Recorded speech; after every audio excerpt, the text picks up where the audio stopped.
دجال، اس پر میں نے لکھا ہے یہ بڑے دغاباز، فریبی اور مکار کے معنی میں اس میں صفت ہے۔ یعنی پہلی جو بنیادی چیز ہے وہ یہ ہے کہ دجال کسی شخص کا نام نہیں ہے، یہ اس میں علم نہیں ہے، یعنی کوئی پراپر ناؤن نہیں ہے، کسی شخص کے نام کے طور پر یہ لفظ نہیں آیا، بلکہ یہ کیا ہے، یہ ایک ایڈجیکٹو ہے، اس میں صفت ہے۔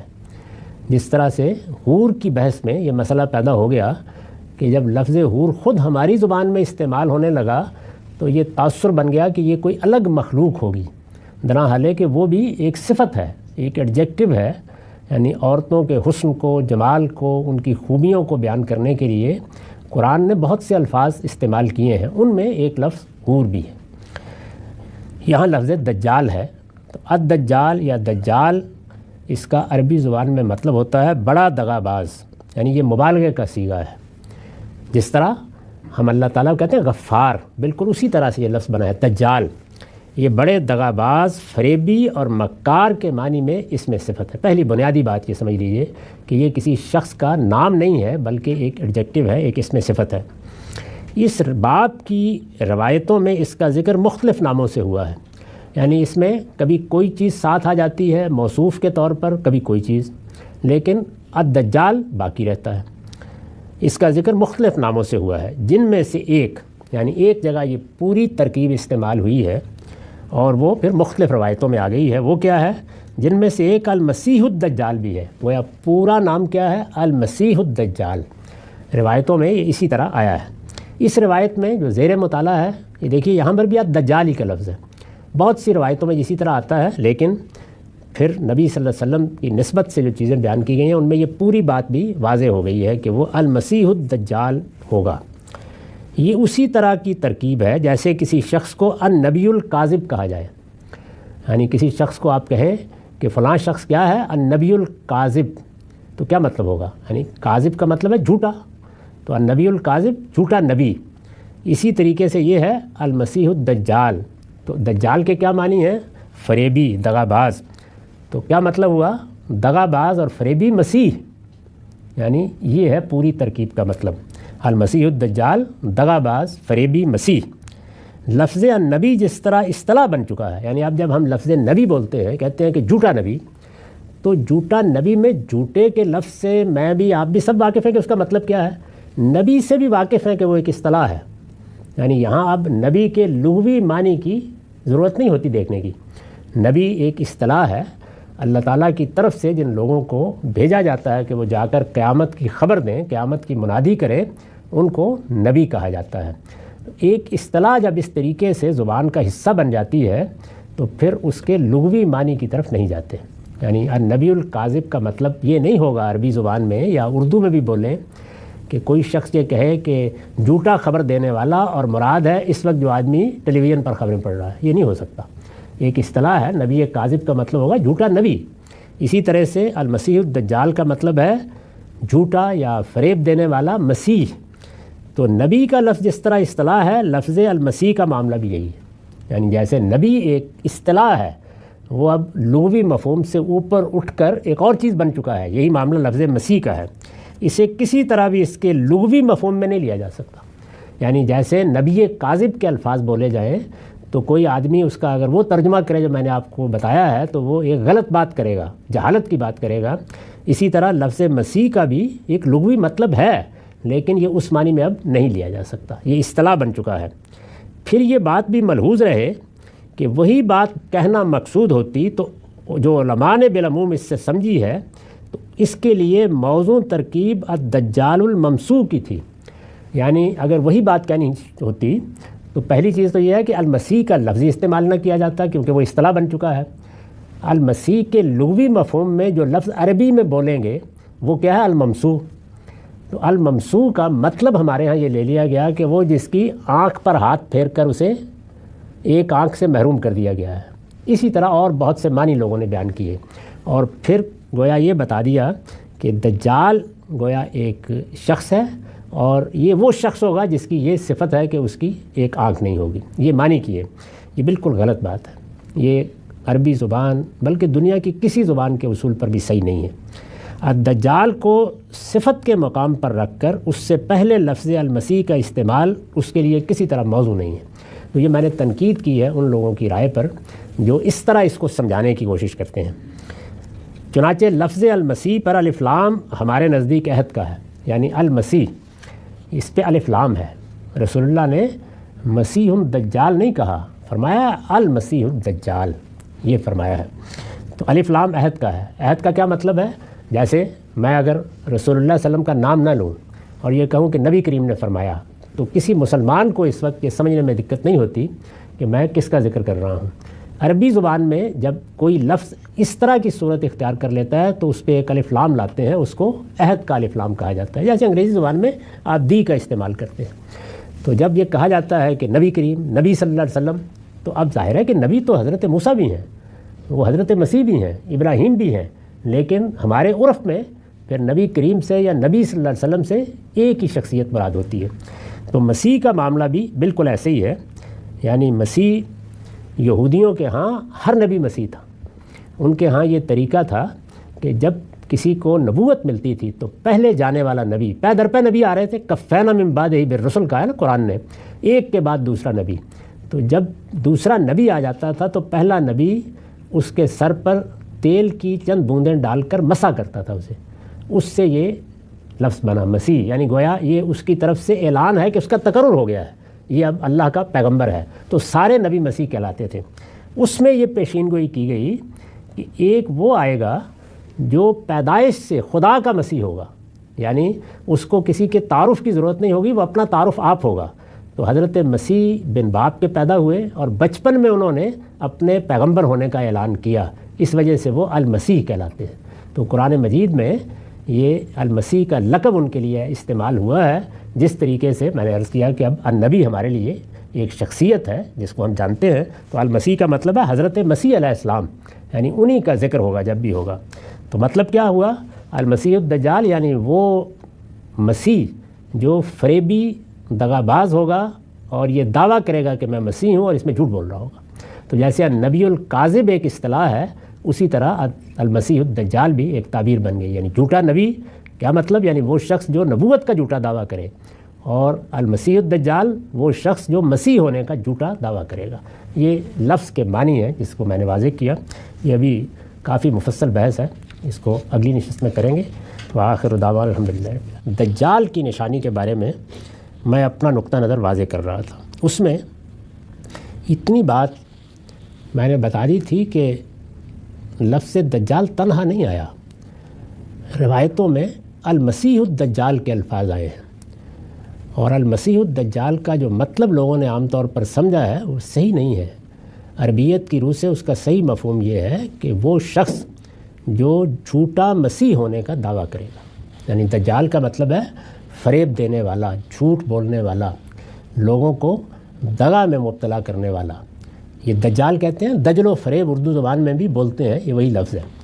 تو دجال فریبی، مکار، اور المسیح یعنی وہ جو جھوٹا ہوگا، مکار ہوگا، اور لوگوں سے یہ کہے گا کہ میں وہ مسیح ہوں جو آ گیا ہوں۔ یہ در حقیقت پیشین گوئی ہے رسول اللہ صلی اللہ علیہ وسلم کی، اگر آپ کی طرف اس کی نسبت صحیح ہے، اس لیے کہ روایتیں لوگوں کا بیان ہے، ان میں ہمیشہ یہی دیکھنا چاہیے کہ اگر یہ بات اللہ کے پیغمبر کی طرف لوگوں نے صحیح منسوب کی ہے تو پھر ہم اس کو سمجھنے کی کوشش کر رہے ہیں۔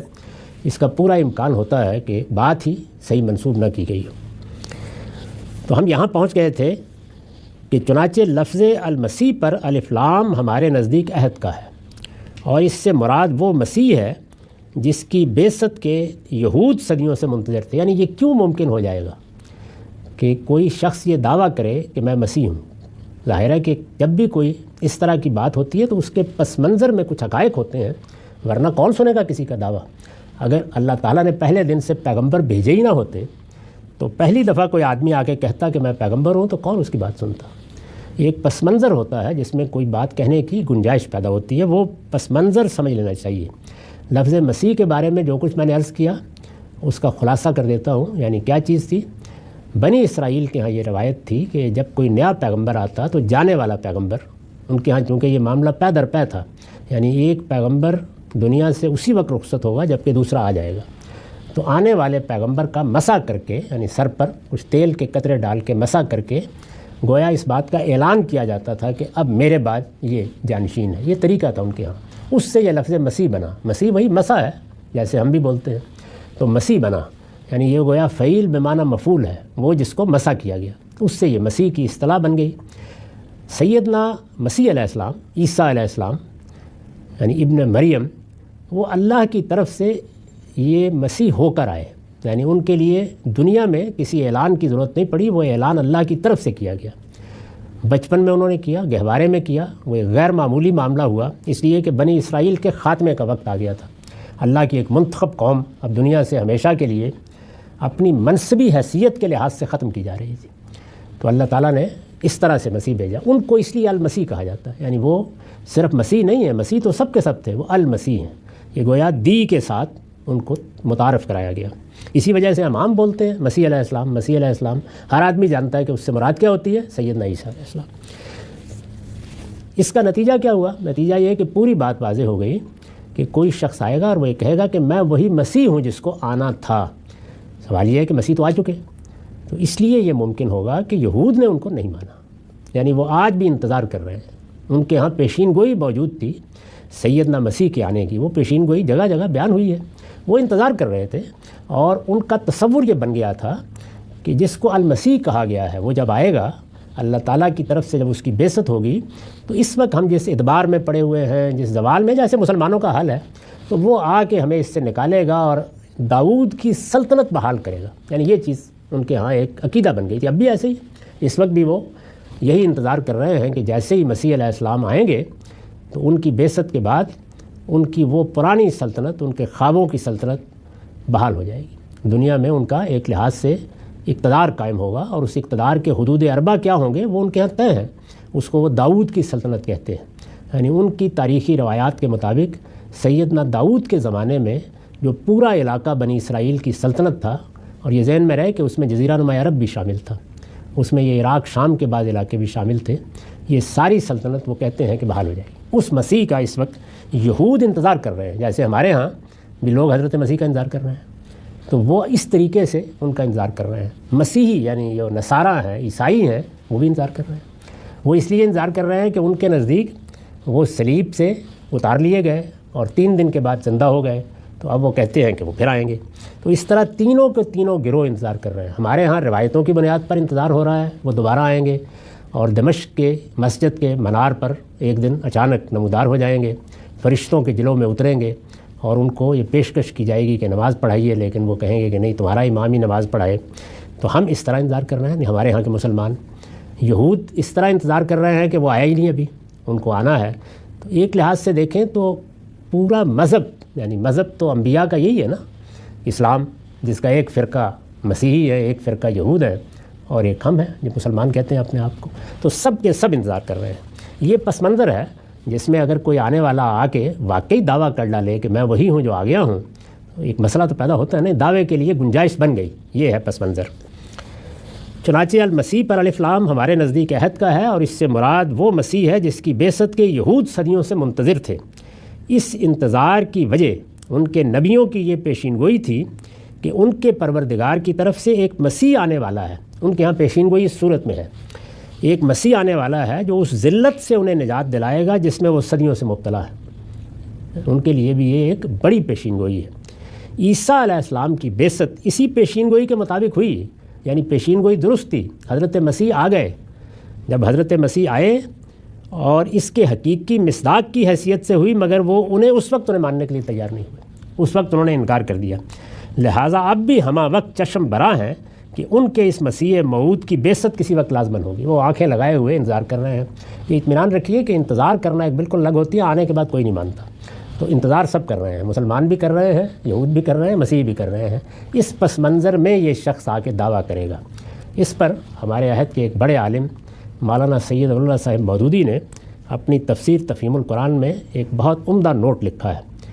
میں آپ کو وہ آئندہ نشست میں سناؤں گا، اور یہ بتاؤں گا کہ انہوں نے کس خوبی کے ساتھ اس کا اطلاق کر کے بتایا ہے کہ صورتحال فی الواقع کیا بن رہی ہے، تاریخی طور پر بھی، اور اس وقت دنیا جس جگہ کھڑی ہے اس کے لحاظ سے بھی۔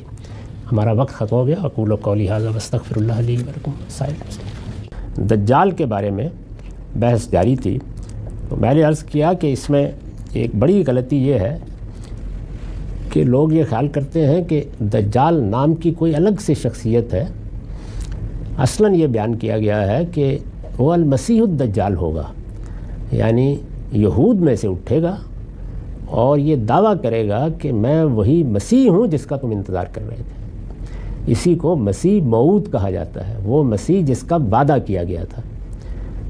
میں نے پس منظر کے لحاظ سے بتایا تھا کہ اس طرح کے کسی شخص کا اٹھنا یہ کوئی بعید از قیاس چیز نہیں ہے۔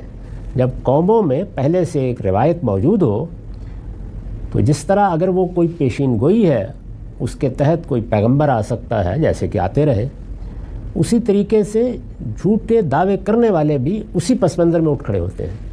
تو اس وقت کی صورتحال کیا ہے دنیا میں؟ اگر مذہبی لوگوں کو دیکھیے تو مسیحی بھی سیدنا مسیح کے دوبارہ آنے کا انتظار کر رہے ہیں۔ مسلمانوں کے ہاں بھی یہ روایت عام ہے کہ وہ آئیں گے اور قیامت کے قریب آ کے دجال سے جنگ کریں گے۔ یہود کا مسئلہ یہ ہے کہ انہوں نے جب وہ آئے تھے اس وقت ان کو نہیں مانا تھا، وہ ابھی تک ان کا انتظار کر رہے ہیں، یعنی ان کے ہاں تو پیشین گوئی موجود تھی کہ ایک مسیح آئے گا۔ میں یہ عرض کر چکا کہ مسیح کا لفظ کیسے پیدا ہوا اور سیدنا مسیح علیہ السلام کو یعنی عیسیٰ علیہ السلام کو المسیح کیوں کہا جاتا ہے، یعنی وہ اللہ کی طرف سے پیغمبری کے منصب پر فائز کیے گئے اور اعلان بھی اللہ ہی کی طرف سے ہوا۔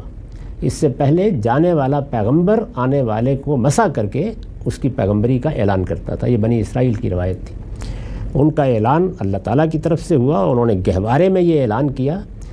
اس موقع پر جو باتیں ایک بچے کے منہ سے نکلیں وہ قرآن نے نقل کر دی ہیں، بتا دیا ہے کہ انہوں نے کہا کہ میرے بارے میں اللہ کا فیصلہ یہ ہے، میں ان چیزوں کی گواہی دے رہا ہوں اور میں اس مقصد کے لیے آیا ہوں۔ تاہم اس سب کے باوجود ان کو نہیں مانا گیا اور یہود اب بھی اس کا انتظار کر رہے ہیں۔ میں نے عرض کیا تھا کہ اس پر ہمارے زمانے کے ایک بڑے عالم مولانا سید امان اللہ صاحب مودودی نے اپنی تفسیر تفہیم القرآن میں ایک حاشیہ لکھا ہے، اس کا متعلقہ حصہ میں پڑھ رہا ہوں، اس میں بڑی بصیرت ہے۔ وہ لکھتے ہیں، اس معاملے کی حقیقت کوئی شخص نہیں سمجھ سکتا جب تک وہ یہودیوں کی تاریخ اور ان کے مذہبی تصورات سے واقف نہ ہو۔ حضرت سلیمان علیہ السلام کی وفات کے بعد جب بنی اسرائیل پے در پے تنزل کی حالت میں مبتلا ہوتے چلے گئے، حضرت سلیمان کا دور تو ان کے عروج کا نقطہ کمال تھا۔ جس طرح ہم اپنی تاریخ پر نگاہ ڈالتے ہیں تو ہارون اور مامون کا دور عباسیوں کے عروج کا کمال ہے۔ اسی طرح سے جو حکومت بنو امیہ نے ہسپانیہ میں قائم کی اس میں بھی عبد الرحمن کا دور بڑا غیر معمولی دور سمجھا جاتا ہے۔ عثمانیوں کے بھی مختلف حکمران ہیں جن کے ادوار کو یہی حیثیت حاصل ہے، سلیمان اعظم کا دور، مغلوں کے ہاں بھی۔ تو دنیا میں جو تاریخ ہے وہ بالکل قوموں کی بھی، حکومتوں کی بھی، اور وہ خاندان جو حکومتیں بناتے ہیں ان کی بھی یہی ہے۔ یعنی جس طریقے سے انسان اٹھتا ہے، ایک کونپل کی طرح آگے بڑھتا ہے، پھر لڑکپن کے بچپن کے مراحل سے گزر کر شباب کو پہنچ جاتا ہے، پھر آہستہ آہستہ اس میں اضمحلال آتا ہے یہاں تک کہ بوڑھا ہو جاتا ہے۔ اسی طریقے سے قوموں پر بھی یہ سارے مراحل گزرتے ہیں اور وہ بھی اسی طرح اضمحلال میں مبتلا ہو کے ختم ہو جاتی ہیں۔ تو سلیمان علیہ السلام کا زمانہ بنی اسرائیل کے لیے، داؤد اور سلیمان کا زمانہ آخری درجے کے عروج کا زمانہ تھا، جیسے مغلیہ سلطنت کو ہم اکبر، جہانگیر اور شاہ جہان کے زمانے میں دیکھتے ہیں۔ حضرت سلیمان علیہ السلام کی وفات کے بعد جب بنی اسرائیل پے در پے تنزل کی حالت میں مبتلا ہوتے چلے گئے، یہاں تک کہ آخر کار بابل اور اسیریا کی سلطنتوں نے ان کو غلام بنا کر زمین میں تتر بتر کر دیا۔ یعنی پھر وہ وقت آیا کہ جو ان کے گرد و پیش کی سلطنتیں تھیں وہ حملہ آور ہوئیں، جیسے کہ اس زمانے میں ہوتا تھا۔ اگر کوئی قوم کمزور ہو گئی تو کون چھوڑتا تھا؟ وہ آئے، انہوں نے ان کو غلام بنایا اور ان کو وہاں سے نکالا جو ان کی اپنی سرزمین تھی، جو اللہ نے ان کے لیے خاص کی تھی، اور تتر بتر کر دیا۔ تو انبیاء بنی اسرائیل نے ان کو خوشخبری دینی شروع کی۔ یعنی اس زمانے میں بھی انبیاء آئے، اسیری کے زمانے میں بھی پیغمبر آتے رہے، تو انبیاء بنی اسرائیل نے ان کو خوشخبری دینی شروع کی کہ خدا کی طرف سے ایک مسیح آنے والا ہے جو ان کو اس ذلت سے نجات دلائے گا۔ یعنی اللہ تعالیٰ ایک ایسا پیغمبر بھیجنے والا ہے جس کو وہ خود مسیح قرار دے گا۔ وہ آئے گا اور اس ذلت سے تمہیں نجات دلا دے گا۔ ان پیشین گوئیوں کی بنا پر یہودی ایک مسیح کی آمد کے متوقع تھے، یعنی انہوں نے تو صرف یہی کہا تھا، اور یہ بات بالکل قرینِ قیاس تھی کہ جب اللہ کی طرف سے ایک پیغمبر آئے گا اور تم اس کا استقبال کرو گے، اللہ تعالیٰ اس کے نتیجے میں تمہیں سرفرازی دے گا۔ اس میں یہ تو نہیں ہونا تھا کہ آسمان سے لشکر اتریں گے اور وہ آ کر تمہیں ذلت سے نکال دیں گے۔ پہلی چیز تو یہی تھی کہ اللہ کا پیغمبر آئے تو تمہارا کیا رویہ اس کے بارے میں ہوگا، لیکن انہوں نے جو چیزیں اس کے ساتھ وابستہ کر لیں وہ یہ تھی کہ اب یہ بادشاہ ہوگا، لڑ کر ملک فتح کرے گا۔ چنانچہ وہ لکھتے ہیں کہ ان پیشین گوئیوں کی بنا پر یہودی ایک مسیح کی آمد کے متوقع تھے جو بادشاہ ہو، لڑ کر ملک فتح کرے، بنی اسرائیل کو ملک ملک سے لا کر فلسطین میں جمع کر دے اور ان کی ایک زبردست سلطنت قائم کر دے۔ یہ ان کا خیال بن گیا اور یہ بات بیان کی جاتی تھی۔ ہمارے ہاں بھی لوگ یہی کہتے ہیں کہ بس وہ آئیں گے، اس کے بعد دودھ کی اور شہد کی نہریں بہہ نکلیں گی، مسلمانوں کی حکومت قائم ہو جائے گی۔ لیکن ان کی ان توقعات کے خلاف، یعنی وہ تو یہ توقع لگائے بیٹھے تھے، لیکن ان کی ان توقعات کے خلاف جب حضرت عیسیٰ ابن مریم علیہ السلام خدا کی طرف سے مسیح ہو کر آئے اور کوئی لشکر ساتھ نہ لائے تو یہودیوں نے ان کی مسیحیت تسلیم کرنے سے انکار کر دیا اور انہیں ہلاک کرنے کے درپے ہو گئے، یعنی صلیب دینے کے درپے ہو گئے۔ اس وقت سے آج تک، یعنی اس زمانے سے لے کر جب انہوں نے صلیب دینے کی کوشش کی، اس وقت سے آج تک دنیا بھر کے یہودی اس مسیح موعود، پرومسڈ مسیح کا انکار کر رہے ہیں کہ منتظر ہیں، جن کے آنے کی خوشخبریاں ان کو دی گئی تھیں۔ وہ انتظار کر رہے ہیں کہ وہ مسیح اب آئے گا جس کا ہم نے خواب دیکھا تھا، جو آیا تھا وہ تو وہ مسیح تھا ہی نہیں۔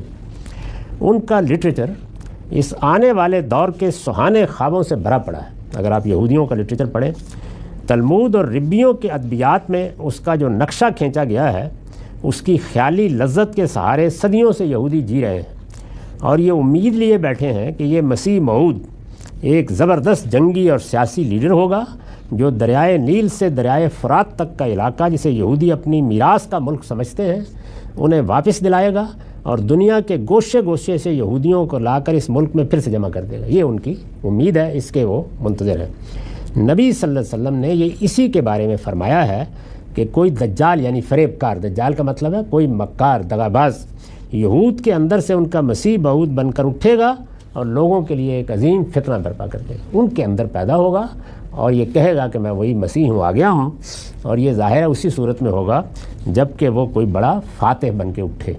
تو یہ ایک تصویر ہے جس کو سامنے رکھ کر اس دجال کی پیشین گوئی کو سمجھا جا سکتا ہے کہ جو اس کی تفصیلات ہمارے سامنے آتی ہیں، ان کی روشنی میں یہود میں یہ شخص اٹھے گا اور یہ ان کا مسیح ہونے کا دعویٰ کرے گا، اور اس کے ذریعے سے چونکہ بڑی بڑی فتوحات بھی ہوں گی اور خاص طور پر اس علاقے میں ہوں گی، یہ جو اصفہان سے لے کر آگے عراق، شام، مشرق وسطیٰ کا علاقہ ہے، یہاں تک کہ یہ مدینے کے دروازوں پر جا پہنچے گا، اور جب وہ اس کے ساتھ یہ کہے گا کہ میں وہی مسیح ہوں اور فتوحات اس کے جلوں میں ہوں گی، تو بڑا امکان ہے کہ یہود میں بھی اس کو قبول کیا جائے اور بہت سے دوسرے لوگ بھی اس کے فریب میں مبتلا ہو جائیں۔